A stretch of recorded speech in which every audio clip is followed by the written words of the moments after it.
been a very good panel, so thank you for your input on this. Steve, from the county's perspective, you mentioned a few answers with Senator Walczak on the total amount of unfunded mandates that the county's carrying. What was that amount again? Unfunded mandates? Yeah. Well, it's $8 billion in one in Medicaid, and it's about $14 billion. So Medicaid's still about $8 billion. $8 billion each and every year from the.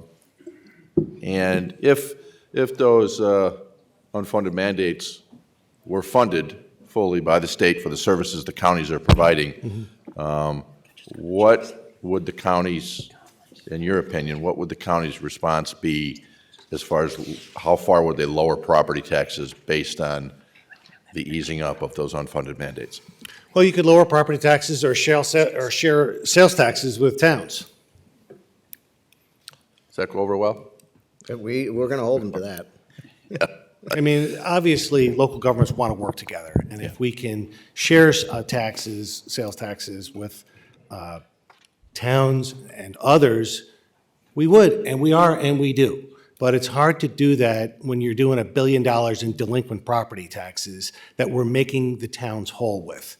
So it's a complicated thing. When you pull the string, these local governments have evolved over years of working together locally and sharing things locally based on what they negotiate through MOUs.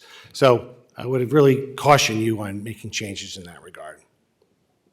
Caution on making changes in what regard? I'm sorry. Requiring counties to share sales taxes. Oh, no, I'm talking Other local about governments. the unfunded mandates and what the county's reaction would be.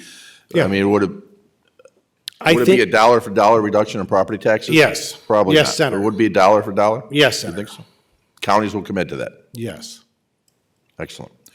The last couple of years, there's been some changes the governor has made to the EFMAP funding. What's your understanding of where that stands now? That was kind of an off-budget thing that was done, and what's the impact to the counties been over the last 2 years of that holdback of EFMAP funds that were supposed to go to the counties from the federal government that didn't get to them? Well, it's over $1 billion right now that has been intercepted. It was an egregious act by the state. It was wrong. What happened? We fought it the hardest we fought anything, and we lost it. And you heard the city council speaking about that today, that they want that money back. I don't know what Washington, D.C. will do with respect to that, but as long as that is on the books, this is a $400 million loss for the counties.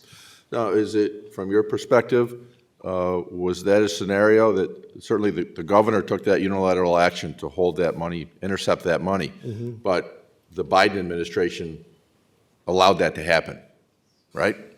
They were complicit, yes, and that's partially the reason why 8 counties exceeded their property tax cap this year. Do you have any hope that there'll be a different interpretation or approach on that by the Trump administration in Washington now? I think Medicaid is one of the #1 policy areas the new administration is going to be looking at in Washington, D.C. How they interpret that? Do they reduce the floor for New York State, which would throw New York State into chaos? Do they create block grants for Medicaid for the states, which would also throw our state into chaos? Right now, every program that you create in Medicaid, you draw down 50-cent match. They may change that. So I don't have the answer to that, Senator. Perhaps. These are the various many waivers that New York State has obtained from the federal government to even multiply the Medicaid dollars that come to the state. So those are a jeopardy. Those are definitely going to be looked at in a different lens now. Yeah.